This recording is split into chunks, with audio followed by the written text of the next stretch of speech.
नारेगांव के अंदर एक इलीगल बुलडोजर कार्रवाई देखने को मिली है। ये मामला टीसीएस जो नासिक का जो मामला है निदा खान का, जिसको नारेगांव के अंदर छुपा कर रखा गया था, वो मामले को लेकर आज मतिन पटेल जो एमआईएम के नगर सेवक है उनके ऊपर, घर के ऊपर, ऑफिस के ऊपर बुलडोजर कार्रवाई हुई है। और जो निदा खान जो घर पर उनको रखा गया था उस पर भी कार्रवाई हुई है। हालांकि वो जो घर था निदा खान जिस पर रखी थी वो मतिन पटेल के ना वालिद साहब के नाम पे था ना मतिन पटेल के नाम पे था, वो दूसरे दो अफरादों के नाम पे था। लेकिन आज वो बुलडोजर कार्रवाई से उनको गिरा दिया गया है। ये बीजेपी और आरएसएस एक मैसेज देना चाह रही है मुस्लिम कम्युनिटी को कि हम आपके कॉर्पोरेटर को भी बख्श नहीं सकते तो हम आपको भी बख्शने वाले नहीं है।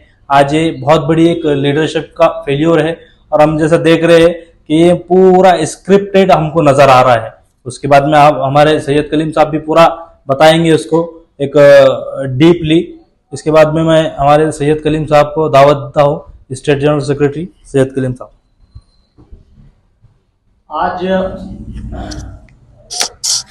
नारेगांव के अंदर सुबह में जो बुलडोजर कार्रवाई हुई उसको लेकर बहुत चर्चा शहर के अंदर हो रही है।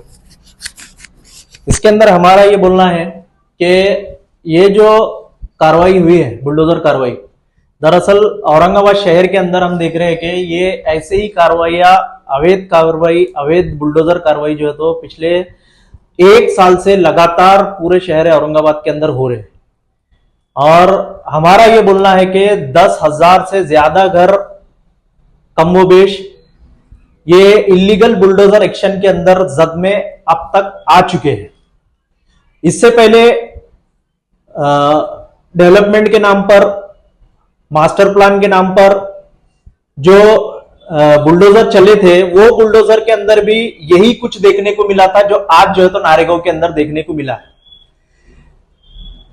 असमानता के साथ में जो है तो कार्रवाई हमने देखे कि जिस वक्त जो है तो बुलडोजर हजारों घरों के ऊपर चल रहे थे, लोग जो है तो बिलबिला रहे थे, लोग रो रहे थे, लोग दर बदर भटक रहे थे, ये लीडर के पास वो लीडर के पास अलग अलग जगह जाकर गुहार लगा रहे थे, लेकिन कोई उनकी सुनने वाला नहीं था।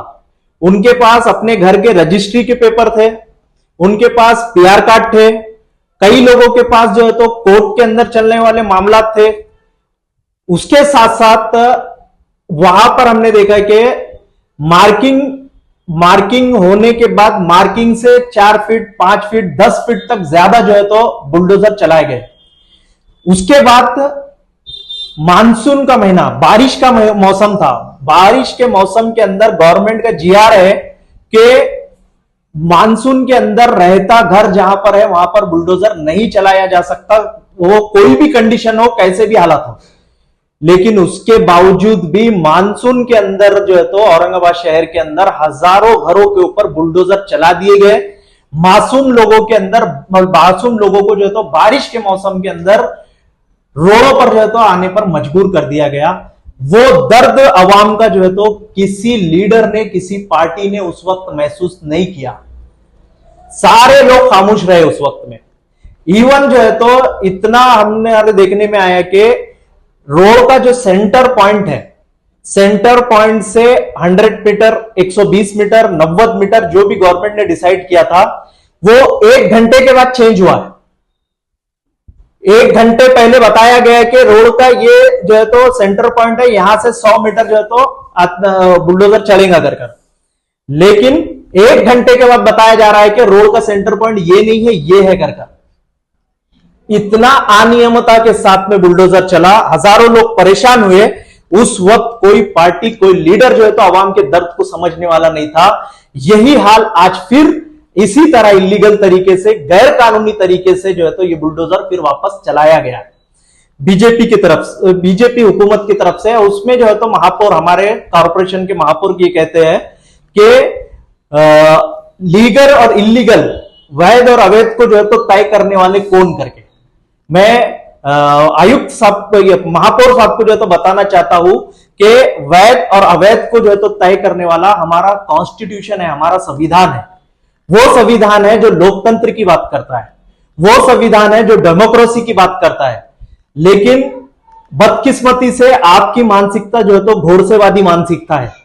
आपकी मानसिकता के अंदर ही गोली मारकर खत्म करना है, ये आपकी मानसिकता है। इसके लिए आप जो है तो लोगों को अंदर ये यकीन रखते हैं कि गैर कानूनी तरीके से बस अब अपने पास सत्ता आ गई है, सत्ता की मौज, सत्ता की जो है तो मस्ती जो है तो अभी अपने पास आ गई है, बस कानून किधर, कायदा किधर और जो है तो डेमोक्रेटिक प्रोसेस किधर, ये सबको बाजू में रखकर आप घोरसेवादी मानसिकता के साथ में बुलडोजर जो है तो चलाने पे यकीन रखते हैं। इसकी हम जो है तो निंदा करते हैं और इसका हम निषेध करते हैं। और साथ ही साथ ये औरंगाबाद के अंदर नासिक प्रकरण का जब से मामला यहां पर खुला है, निदा खान जब से यहां पे अरेस्ट हुई है, अरेस्ट होने के बाद से आज तक हमारा मानना है ये पूरा स्क्रिप्टेड एक ड्रामा है। ये पूरा जो है तो फिक्स किया हुआ एक ड्रामा है।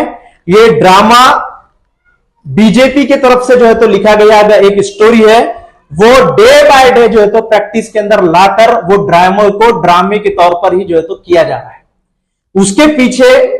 उसके पीछे मेन उद्देश्य ये है, ये मेन मकसद ये है कि अशोक खरात का जो मुद्दा है नासिक का, अशोक खरात जो बहुत गंदी मानसिकता, बहुत घिनौनी मानसिकता, बदतरीन शख्स जो है, ये शख्स का और हमारे मुख्यमंत्री देवेंद्र फडणवीस, उप मुख्यमंत्री एकनाथ शिंदे, अशोक खरात के और इनके कांटेक्ट जो है तो महाराष्ट्र के सामने आए। एक एक घंटा, आधा आधा घंटा, पौन घंटा जो है तो अशोक खरात की फोन पे बात कभी देवेंद्र फडणवीस से हो रही है, कभी जो है तो एकनाथ शिंदे से हो रही है। इतने घिनौने और इतने जो है तो गिरी हुई मानसिकता के शख्स से हमारे महाराष्ट्र राज्य के मुख्यमंत्री और उप मुख्यमंत्री के इतने करीबी रिलेशन, ये मामले का सवाल महाराष्ट्र की जनता के अंदर नहीं आना चाहिए। इसको डाइवर्ट करने के वास्ते औरंगाबाद में जो खेल खेला गया है, ये खेल पूरा जो है तो बीजेपी की तरफ से स्क्रिप्टेड खेल है। ये खेल जो है तो पूरा ड्रामा पीछे पर्दे के पीछे लिखा गया है, उसी को जो है तो लगाया जा रहा है। मकसद ये है अशोक खरात के जो सवाल है, ये प्रकरण के जो सवालात है, वो सवालात को लोगों की जहन से, मानसिकता से हटाना है और लोगों को डाइवर्ट करके दूसरे मुद्दे पे आना है। कौन सा दूसरा मुद्दा है? टीसीएस नासिक का दूसरा मुद्दा। ये टीसीएस मुद्दे के अंदर हम ऑलरेडी देख रहे हैं कि पिछले कुछ दिन पहले देश के, महाराष्ट्र नहीं बल्कि देश के जो है तो बड़े मानवाधिकार के अंदर काम करने वाले एक्टिविस्ट, न्याय पर और कानून व्यवस्था के लिए काम करने वाले बड़े एक्टिविस्ट, जिसके अंदर तीस्ता सतलवार का नाम है, इतने बड़े एक्टिविस्ट जो है तो इन्होंने नासिक के ये पूरे प्रकरण को एक कट्टरवादी हिंदुत्ववादियों का एक खेल और इसकी एक साजिश बोलकर उन्होंने उसको मुंबई के अंदर प्रेस कॉन्फ्रेंस करके इसको अनाउंस किया। ये पूरे प्रकरण के अंदर उन्होंने एफआईआर का हवाला दिया, पुलिस जांच का हवाला दिया, पुलिस के स्टेटमेंट्स का हवाला दिया। वो सारी चीजें रखकर उन्होंने ये खेल किस तरह एक साजिश जो है तो मुस्लिम समाज और इस्लाम धर्म के खिलाफ रची जा रही है और मुसलमानों को किस तरह जो है तो राक्षसीकरण, एक शैतान सिफत मुस्लिम समाज बोल के बताने की कोशिश की जा रही है, उसका पूरा पर्दाफाश, पूरी सच्चाई जो है तो अवाम के सामने ला लिया था, इसको अनाउंस किया। ये पूरे प्रकरण के अंदर उन्होंने एफआईआर का हवाला दिया, पुलिस जांच का हवाला दिया, पुलिस के स्टेटमेंट्स का हवाला दिया। वो सारी चीजें रखकर उन्होंने ये खेल किस तरह एक साजिश जो है तो मुस्लिम समाज और इस्लाम धर्म के खिलाफ रची जा रही है और मुसलमानों को किस तरह जो है तो राक्षसीकरण, एक शैतान सिफत मुस्लिम समाज बोल के बताने की कोशिश की जा रही है, उसका पूरा पर्दाफाश, पूरी सच्चाई जो है तो अवाम के सामने ला लिया था। अब ये पूरे नासिक मामले के ऊपर हम देख रहे हैं कि बड़े बड़े सवाल जो है तो कानून के जानने वाले, मानवाधिकार को मानने वाले, संविधान को मानने वाले ये लोग जो है तो किए हैं, वो मुसलमान नहीं है, अलग जाति से, अलग धर्म से रखने वाले लोग हैं, लेकिन इन्होंने भी सवाल उठाया है।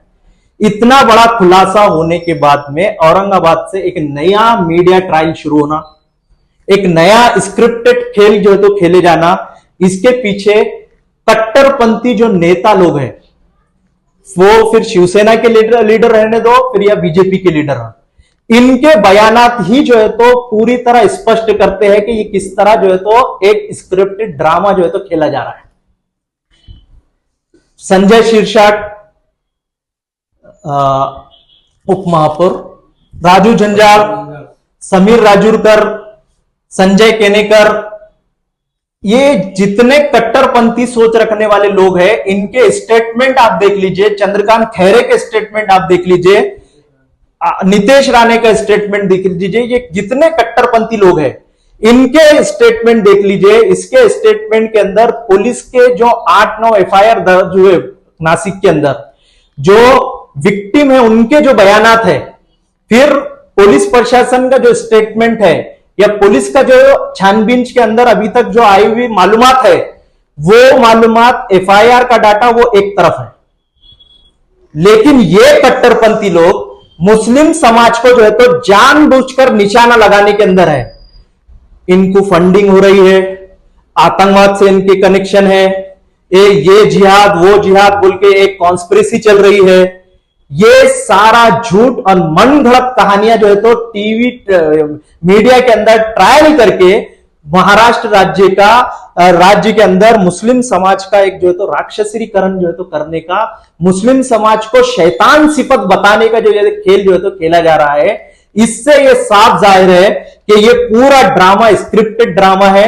यहां पर ये चलने वाला जो मतीन पटेल के ऊपर जो बुलडोजर चला है, इसके ऊपर भी जो कार्रवाई है, हो सकता है ये एक बलि का बकरा चढ़ा है। ये मतीन पटेल बलि का बकरा है। असल जो है तो ड्रामा करने वाले लोग कोई और है। वो लोग जो है तो अभी भी ये ड्रामे के अंदर देवेंद्र फडणवीस की मदद कर रहे हैं, एकनाथ शिंदे की मदद कर रहे हैं और उनके इशारों के ऊपर नाच रहे हैं। ये सारी बातें हमारा जो है तो अनुमान भी है और हम ये जो है तो सही इसको जो है तो मानते हैं।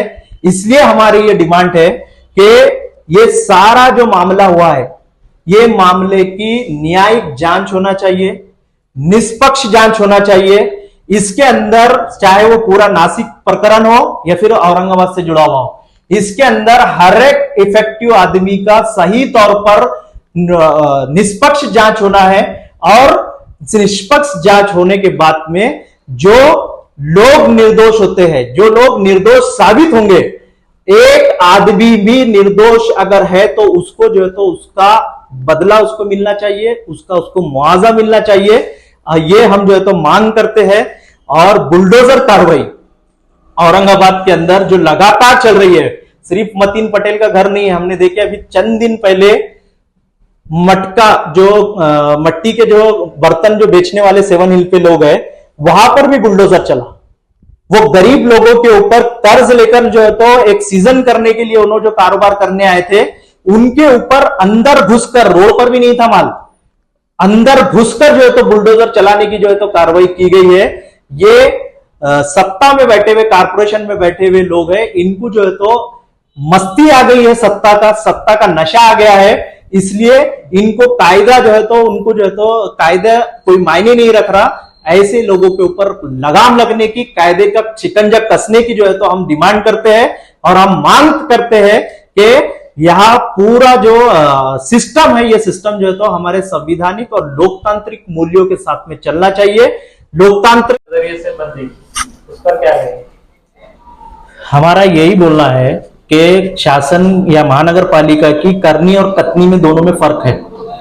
ये बात कुछ और करते हैं और लेकिन काम कुछ और करते हैं। जैसा रेगुलर कार्रवाई की अगर ये बात कर रहे हैं, या जो नोटिस जो तो उन्होंने मतीन पटेल के घर पे लगाए थे, उसमें जो लिखा था वो तरीके से अगर अवैध बांधकाम की अगर हम बात करेंगे तो औरंगाबाद शहर में 2 लाख से ज्यादा घर ऐसे हैं जो यही तरीके से जो तो बांधकाम किए गए, मतलब अवैध है, उनको बांधकाम करने का कोई परमिशन नहीं लिया गया। तो इसके पीछे रीजन क्या है? इसके पीछे रीजन बहुत कुछ है। इसके अंदर जितना जनता का दोष है उतना ही महानगर पालिका का भी दोष है। महानगर में पालिका के अंदर बैठे हुए वो करप्ट अधिकारियों का भी दोष है, जिन्होंने जो है तो बांधकाम करते वक्त में 10,000, 15,000, 20,000, 30,000 की घूस खाई, अपने जेब के अंदर पैसे भरे और लोगों को जो है तो अवैध बांधकाम करने दिया। ये महानगर पालिका भी उतना ही इसके अंदर दोषी है। लेकिन ये सारे मामले के अंदर हमारा ये बोलना है कि नेचुरल जस्टिस होना चाहिए, किसी को भी टारगेटेड जो है तो कार्रवाई नहीं होना चाहिए। और साथ ही साथ महाराष्ट्र गवर्नमेंट का ये जीआर है 2025 का जुलाई का, ये जीआर के अंदर साफ कहा गया है कि ऐसी बस्तियां जहां पर जो है तो बांधकाम हो गए हैं, नई बस्तियां बने हैं, भले से जो प्लॉटिंग हुई वो प्लॉटिंग जो है तो गलत तरीके से और अनऑर्गेनाइज तरीके से प्लॉटिंग हुई, लेकिन अब बस्तियां बन गई है। बस्तियां बनने के बाद उसको नियमित करने का ये जीआर बात कर रहा है। नियमित करने के वास्ते कुछ पेनल्टी की बात कर रही है जीआर के अंदर, और कुछ फीस जो है तो लेकर उसको जो है तो रेगुलराइज करने की बात हो रही है इसके अंदर गवर्नमेंट ऑफ महाराष्ट्र की तरफ से। तो ये जीआर क्या औरंगाबाद महानगर पालिका को लागू नहीं होगा? क्या औरंगाबाद महानगर पालिका महाराष्ट्र के अंदर नहीं है? ये सवाल जो है तो आज हम महानगर पालिका से पूछते हैं और हम ये बोलते हैं कि तानाशाही बंद करिए, डेमोक्रेटिक प्रोसेस के अंदर आइए, लोकतंत्र के प्रोसेस के अंदर आइए, मानव अधिकारों का सम्मान करिए, गोरसेवादी मानसिकता को जो है तो यहाँ शासन प्रशासन के अंदर मत लाइए। सर, जैसा कि आपने नोटिस का जिक्र किया, उसमें अवैध अतिक्रमण या अवैध निर्माण का जिक्र है, लेकिन उसका प्रचार प्रसार इस तरह किया जा रहा है कि वो टीसीएस मामले में आरोपी है और बीजेपी ने बुलडोजर चलवा दिया। तो क्या महानगर पालिका प्रशासन किसी पॉलिटिकल पार्टी के प्रेशर में या उसको फायदा पहुंचाने के लिए इस तरह से काम कर रहा है? ये टीसीएस मामला जो नासिक का मामला है, ये पूरा प्रकरण का बहुत बड़े बड़े सवाल जो है तो मानव अधिकार से जुड़े हुए बड़े बड़े लीगल एक्टिविस्ट लोगों ने मुंबई के अंदर प्रेस कॉन्फ्रेंस करके उसको साफ तरीके से लोगों के सामने ला लिया है। ये किस तरह से जो है तो कट्टरपंथी हिंदुत्ववादी लोगों ने जो है तो मुस्लिम समाज को टारगेट करके और मुस्लिम समाज को बदनाम करने, इस्लाम धर्म को बदनाम करने का एक पूरा षड्यंत्र जो है तो ये रचा है करके। लेकिन औरंगाबाद के अंदर हम देख रहे हैं कि सिर्फ निदा खान की बात हो रही है। इम्तियाज जलील साहब भी जो है तो बात कर रहे हैं सिर्फ निदा खान की, उनको फेवर करने की, उनका बुरखा क्या है, इधर क्या है, वो क्या है करके। लेकिन पूरे नासिक के मामले के अंदर जब सच सामने आ चुका है, उसके बाद भी उसके अंदर न्याय की और जो है तो फेयर इंक्वायरी की मांग अभी तक नहीं की जा रही है। ये बहुत दुर्भाग्य की बात है। तो ये पूरा मामला जो है तो उसको स्क्रिप्टेड मामला है। ये मामला अशोक खरात के मामले के अंदर देवेंद्र फडणवीस और अपने उप मुख्यमंत्री एकनाथ शिंदे, इनके लिंक और इनकी घंटों जो है तो अशोक खरात से फोन पे बात, ऐसे कई जो है तो सच जो है तो अवाम के सामने आए।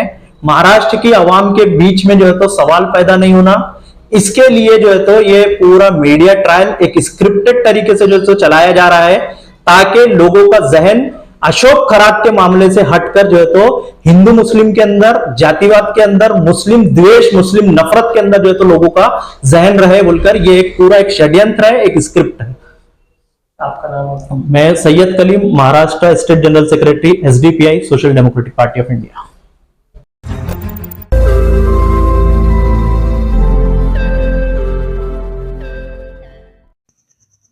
रोज नई खबरों को देखने के लिए हमारे औरंगाबाद समाचार चैनल को सब्सक्राइब कीजिए और नोटिफिकेशन पाने के लिए हमारे बेल आइकन को दबाइए ताकि हर खबर की नोटिफिकेशन आपको मिलती रहे।